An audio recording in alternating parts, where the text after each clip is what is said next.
I have shown several smartphones, from cheap smartphones to smartphones with the best specifications and technology, to help you choose the ideal smartphone for you.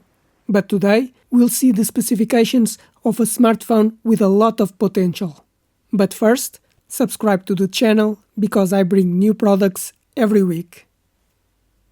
But let's see the specifications of this smartphone from Infinix. It has a LCD screen with 6.7 inches at 120 Hz and resolution of 720 by 1600 pixels with a ratio of 20:9.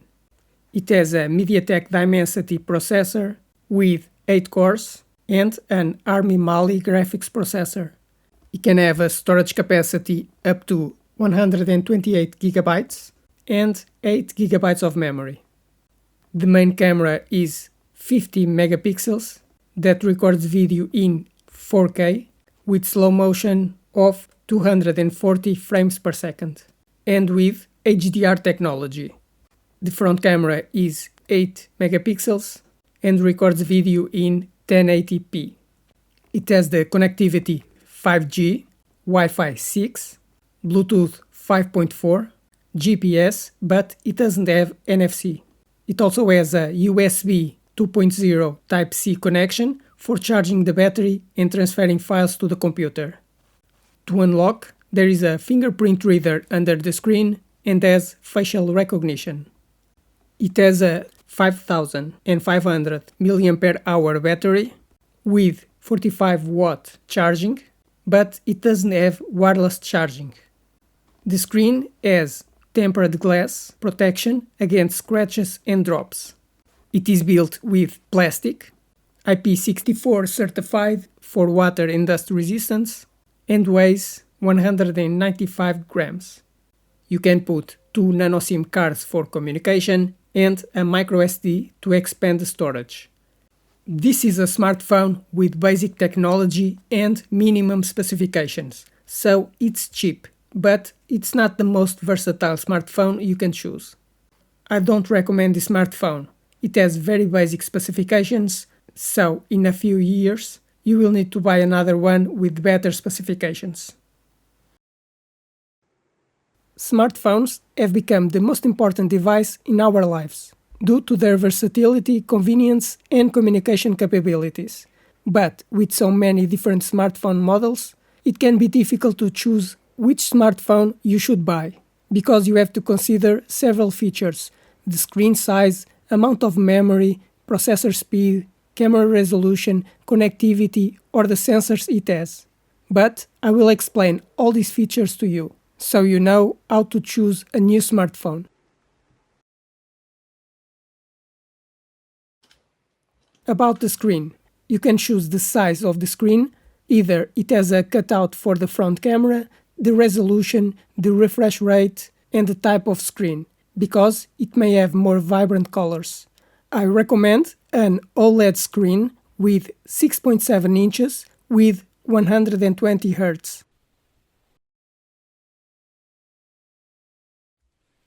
About the processor.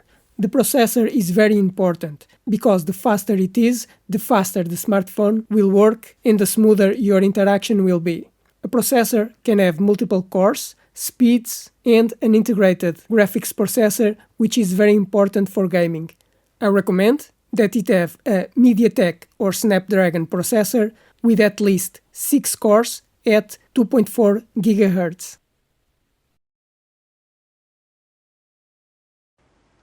About the structure. A smartphone can be made with different materials: plastic, metal, or glass. It can also have a coating to be more resistant to impacts or scratches. And it can be waterproof and dustproof. I recommend that it is made of aluminium for better cooling, with Gorilla Glass protection to protect the screen from scratches, and IP67 certification against dust and water. The RAM memory is the memory that all applications will be running when you use your smartphone. So, if you normally have many apps open, you have to have a lot of memory, and you can choose from 4 GB to 24 GB. I recommend that you choose with at least 8 GB, but if you play games on your smartphone, you may need more.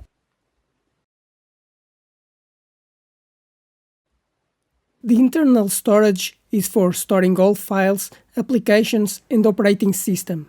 A smartphone can have between 64 GB and 1 TB of capacity. I recommend choosing a smartphone with at least 128 GB, but if you record videos and take a lot of photos, you should choose with 256 GB. But if you have a lot of files and movies on your smartphone, you may need even more capacity.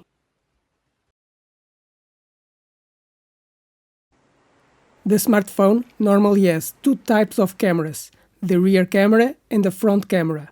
The rear camera is the main one, with higher quality and can have 4 different cameras. A camera can have a very large sensor for better imaging, better sensitivity at night, take photos up to 50 megapixels, and record in 8K.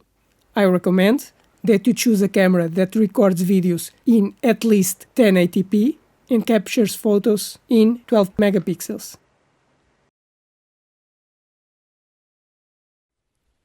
The front camera will normally be for you to make video calls, but it can take a lot or little space on the screen. It can have 32 megapixels and record 4K video, but for video calls, a 720p camera is enough.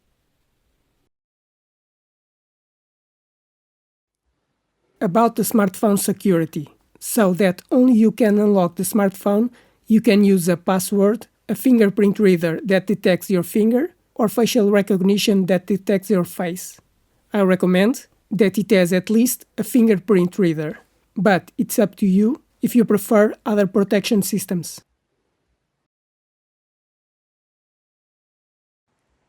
With smartphones becoming thinner and thinner, some connections are no longer existing.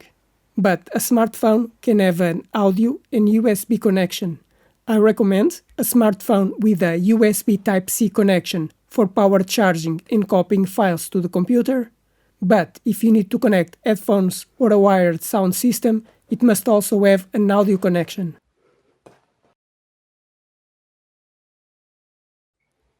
About wireless connectivity, the smartphone is connected to the internet using mobile data or Wi-Fi. Currently, 4G and 5G are the most common, but 6G will be the next generation. To connect to Wi-Fi, you can have Wi-Fi 5 with speeds of 3 gigabits or Wi-Fi 6 with 9 gigabits, and Bluetooth for communicating with nearby devices. I recommend that you choose a smartphone with 5G communication, Wi-Fi 6, and Bluetooth 5.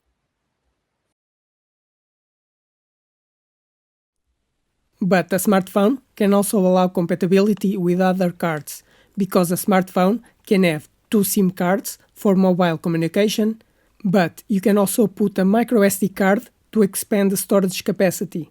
The smartphone has at least 1 nano SIM card, but if you need to expand the storage, you can also put a microSD card.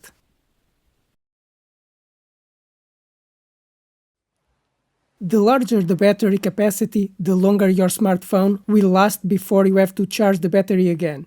The battery can last between 1 day and 1 week. This will depend on how you use your smartphone. Either you keep the screen turned on for a long time if you are using the Wi-Fi, or if you record a lot of videos and photos. A battery typically has a capacity of between 4,000 and 6,000 mAh. I recommend with at least 5,000 mAh, but the higher capacity, the better.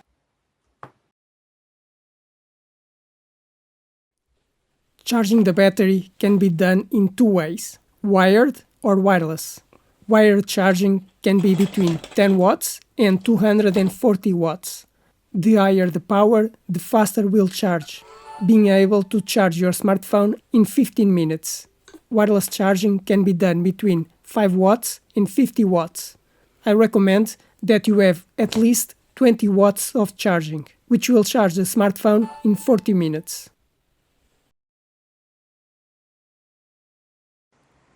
On smartphones with Android systems, you should choose the last version available, because the latest version will allow you to make updates for a longer time, such as security updates, installing new features, compatibility with applications, or updating to a new version. That's why I recommend that you buy a smartphone with the latest version available of the operating system. And these are the main specifications and technology that you should take in consideration to choose the ideal smartphone for you. I hope you enjoyed this video and it helped explain the specifications of a smartphone to choose the best smartphone for you. But now, subscribe to the channel because I bring new products every week, like the video to help the channel grow, and if you have any questions, write in the comments.